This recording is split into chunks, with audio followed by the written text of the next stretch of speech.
gaa'illi garaagarummaa gaa'ila waldaa keessaa fi gaa'ila waldaadhaan alatti dhaabamuu tan isin barsiisaa irra yeroo xiqqoo fudhadhaa. Maaliif jennaan qabxiilee barbaachisoo ariifadhee yoon isin irraachi tuule na jalaa daftanii irraanfattu. Na jalaa daftanii irraanfattu. Yaadannoon koo guddaadha bal'aadha. Garuu walitti cimdid godhee yookaan walitti butee xibib godhee yoon isinitti mee akkaataa hubannaa keessaniitu na jalaa rakkataa. Isa kanaaf gaa'illi waldaa keessaa fi gaa'illi waldaan alatti godhamu maal garaagarummaa isaa? Garaagarummaa qaba moo hin qabu? Waan jedhu walii wajjin ilaalla. Tarii amma otoo isin gaafadhee qabaa jettu yookaan hin qabu jettu. Toon isinitti himin isin gaafadhee jechuudha. Gaa'illi paasterii waldaa yookaan lubni yookaan immoo jaarsi waldaa hin eebbisne waldaadhaan alatti gaa'illi dhaabbatu. Gaa'ila waldaa keessatti dhaabbatuun garaagarummaa qaba moo hin qabu jedhee osoo isin gaafadhee macheem gaaffii deebii kana numa naa deebistu jedhee nan yaada. Waan tokko ilaalla. Garaagarummaa guddaa qaba. Garaagarummaa isaa guddaadha. Garaagarummaa isaa guddaadha. Wanti gaa'ila waldaa kiristaanaa keessaa dursu tokko yoo hin jiru. Waaqayyo karaa waldaa kiristaanaa goree ijoollee isaa barsiisa. Ijoollee isaa gorsa. Ijoollee isaa jajjabeessa.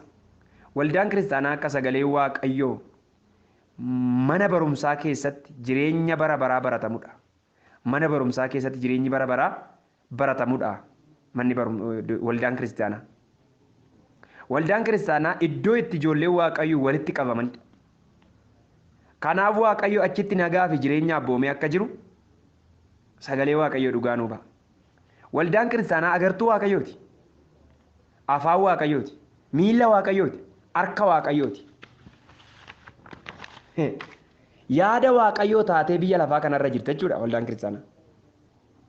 Waaqayyo jalqaba gaa'ilaa fi ofii isaatiif eebbisee kanaafuu lubni jalqabaa gaa'ila eebbise Waaqayyo akka ta'e tanaan dura ibsineerra. Walii wajjin ilaalleerra. Har'a immoo aboo kana waldaa kiristaanaatiif kenne Waaqayyo. Aboon inni waldaa kiristaanaatiif hin kennin hin jiru. Waldaan kiristaanaa sirratti dhaabaa jedheen Pheexroos miti Yohaannis keessaa waldaa kiristaanaa sirratti dhaabaa jedheen. Aboo hundumaa immoo waldaa kanaaf kenneera jedheen. Waldaan ikkoo aboo hundumaaf keessaa qabdi. Nama waldaan hiite nama waldaan mee adabbii waldaa keessaa waldaa lafarraa yeroo laaltan nama cubboo hojjete yookaan nama waan tokko godhe waldaan yeroo adabdu adabbii waldaan nama adabdu namni akka qoosatti ilaala. Namoonni tokko waldaadhaan adabamanii jechuudha. Jaarsoliin akkuma ta'aniitu ji'a ammanaa yeroo turtii sii kennineerraa si adabneerraa amma ji'a ammanaatitti waan hundumaarraa boqodhuu taa'ii jedhuun. Nama sanatti waan salphaa fakkaata. Garuu dabbaabilikaalii macaafa qulqulluutti ija macaafa qulqulluutti yoo ilaalle በጣም ከባድ የሆነ ነው። ከባድ ነው። በጣም ulfaataadha. የቤተ ክርስቲያን ስልጣን በጣም ከባድ ነው። ሰዎች ግን እንደ ቀላል ነው የሚያዩት። ቀላል አይደለም። namoonni tokko adabbii waldaa kiristaanaa kana tuffataniitu otoo waldaa kiristaanaa adaba irraan kaasin biyya geeddaratu. Dhugaa Waaqayyoo namoota akkasii nama 4-5 argeera. Hin hojjetu hiikan qabu. Hin hojjetu hiikan qabu. Gaa'ela dhaabuu diigamaadha. Hin hojjetu achuma jiru. Hin baratu achuma jiru. Hidhaadha jechuudha kun isinii galee. Namni kun maal gochuutu irra jira? Dhaqee jaarsolii waamee biyya jaarsolii sun jiran sun deemee dhaqee naayii kaamaaloo jechuutu irra jira. Waa'ee nama 4-5 tokko isin ifan kaasa namoota hin beeku. Garuu yeroo barumsa godii gobe waan ta'eef isin hin kaasu. Namoota deebi'anii waggaa hedduu booda waldaa kiristaanaa dhaqanii biyya waldaa kiristaanaa habboommii yookaan hadaba waldaa kiristaanaa kan deebisan ofirraa eegsisuudhaaf dhaqan. Warri kaan immoo ittiin kan du'an ittiin kan badan jooranii jaawwaranii jireenyi isaanii rukutame salphaa fakkaata. Kanaaf maal jechuu barbaadetan haboo waldaan kiristaanaatti kenname haboo salphaa miti. Kanaaf Waaqayyo har'a aboo hundumaa waldaa kiristaanaatiif kenne. Ija waldaan kiristaanaa ija Waaqayyooti, harka Waaqayyooti, yaada Waaqayyooti. Waaqayyo waan gochuu barbaadu karaa waldaa kiristaanaa godha. karaa waldaa kiristaanaa godha. Wanti godhamu hundinuu wanti kiristoon ilaallatu, wanti kiristaanota ilaallatu hundi isaa dhoksaawwan qulqullaa'oo waldaa kiristaanaa keessatti adeemsifaman karaa waldaa kiristaanaatiin ala bakkeedhaan hin adeemsifamu. Har'a immoo aboo kana waldaa kiristaanaatiin kan kennu karaa waldaa kiristaanaa goree waaqayyo arras gaa'ela eebbisaa jira. Kanaaf gaa'elli waldaa kiristaanaa keessatti geggeeffamu gaa'ela eebbifamaa, gaa'ela qulqullaa'aa. Cidha waldaa kiristaanaa keessaa fakkeenya cidha oolichaatti jechuu dandeenya. Namni tokko karaa kamiin iyyuu yoo ta'e dhalaan tokko yookiin dhiirri tokko yoo wal fuudhan gaa'eluma jedhama. Haa ta'u malee kan waldaan kiristaanaa dhugaa dubbii waaqayyootiin waan qulqullaa'uuf gaa'ela milkaa'aa ta'uu danda'a. Kan waldaa kiristaanaa keessaa dhugaa dubbii waaqayyootiin waan qulqullaa'uuf gaa'ela milkaa'aa ta'uu danda'a. Sababni isaa waaqayyo aboo fi hangoo guutuu waldaa kiristaanaatiif kenne waan ta'eef. Yeroo hunda waldaa kiristaanaa baqatanii bakkeetti raawwatan waan waaqayyo sirriidha jedhee kaa'een mormuudha kun. Kun immoo akka deebi'anii araara waaqayyoo kadhatanii argatanii fi gatii gurguddaa nama baasisuu danda'utti gaa'elli bakkee miidhama inni namatti fiduudha jechuudha. Gaa'elli waldaa kiristaanaatiin alaa fedhii waaqayyoo eeguu caalaa fedha ofiitiif dursa kennuudha. Fedha waaqayyoo eeguu caalaa fedha ofiitiif dursa kennuudha. Batalay namoonni gaa'elatti hin galin sirriitti qalbeeffadhaa isa kana. Gaa'elli waldaa kiristaanaatiin alaa fedha waaqayyoo eeguu caalaa fedha ofiitiif iddoo kenna. Fedha ofii jechuun bakka guyyaa fedhe, yeroo fedhe, akka fedhetti. Mee fedha waaqayyoo kadhannaan hin jiru. Waldaan kiristaanaa amma akka waldaa keenyatti namni tokko xalayaa gaa'elaaf gaafa fidatu ji'a kennitiif waldaan. Ji'a ja'a yeroo kamii yeroo wal baruun yeroo irra dubbadhe san. Ji'a ja'a wal baraa jetteetu kennitiif. Ji'a ja'a san keessatti immoo barumsa gaa'elaa waldaa irraa hin barata dhufe. Haadha manaa isaa qabate, kaadhima isaa qabate hin barata. Walii wajjin wal baruu ji'i ja'a kun yeroo isaaniif kenname jechuudha. Kana keessatti fedha waaqayyoo baru. Waaqayyoo fedha koo miti yoo ta'e wal dhiisuu danda'u. Inni alaa garuu yeroo fedha waaqayyoo gaafatan iyyuu hin qaban. Har'a wal arguu galgala feestaala isaanii fudhatanii walitti galu. Sinii galee rakkinaa fi dhiibbaa jiru ilaalanii fedha waaqayyoo booddeetti hambisuun gatii jabduu nama baasisuu danda'a. Kanaaf rakkina yoo qabaate iyyuu hanga danda'ametti bifa ittiin salphachuu danda'u irratti mari'atanii karaa waldaa ofii geggeeffachuun yaada waaqayyoo dursisiisuun waan hundumarra caala jechuudha. Yeroo tokko ani akkamittiin waldaatti fuudha, maayinan beelloo fuudha, maayinan summuu fuudha, maalinan makiinaa fuudha, maalinan sangaa bitaa, maalinan akkas godha. Eekoo macaafa qulqulluu miti kun waa'een suufii beelloo kee inni guddaan seerri waaqayyoo raawwatamudha. Waldaan keessa tajaajilu keessaa gurbaa tokko amma irraa bataan appreciate maare gosa uyyaalle. Na maal godha gaaf tokko namoota ani karaa waldaa kiristaanaa gaa'ela godhadhaa jedhe. Maal xalayaa fidatee inni intinaa inni maal godhaa uffatuma dura qabu. Bakka waanuma akka badee sangaadhee beelloo godhe tokko iyyuu qabu. Garuu maal karaa waldaa kiristaanaatiin dhufee barumsa barate karaa waldaa kiristaanaatiin dhufee eebbi lubaa qalabatiin sirni gaa'elasaa karaa waldaa kiristaanaatti ta'e. Sangaa bituu sinnaan baqallaalu eebba waldaa kiristaanaa barbaade namni kun. Namoonni tokko eebba miti kan waaqabaa barbaadu, waca barbaadu. ሰርግና ትዳር ይለያያል። አንዳንዶቹ ሰርግ እኮ የአንድ ቀን ነው፣ ድግስ የአንድ ቀን ነው፣ አንድ ቀን ነው። እሱ ከ6 ሰዓት እስከ 12 ከ12 ሰዓት በኋላ ሌላ ሰርግ ነው። እንግዲህ የታወቀ ነው። ስለዚህ ነሞኒ ባይን ጊዜ ረጅሳን ይጅራ ነሞኒ ባይ ወንገራ ገራ ረጅሳን ይጅራ ለክ Iji nama irra jiraachuun kan jiru tokko fedha waaqayyoo lammaffaa karaa waldaa kiristaanaa goree waaqayyoo eebba saanaa kenna. Eebba karaa waldaan kiristaanaa gaa'elee biiftu moo salphaa miti. Gaa'elli waldaa kiristaanaatiin alaa inni gara biraa hubannaa malee ijaarama.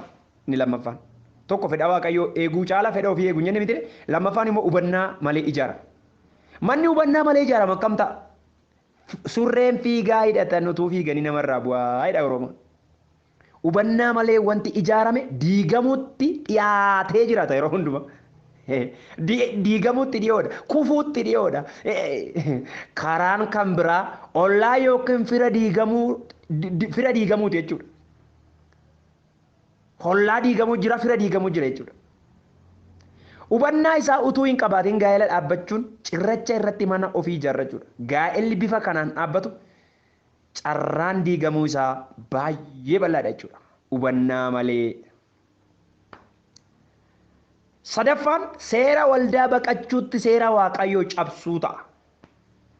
Gaa'elli waldaadhaan ala. Seera waaqayyoo baqachuutti, seera waldaa baqachuutti seera waaqayyoo cabsuu ta'a. Seerri waldaan inni baqatu maali?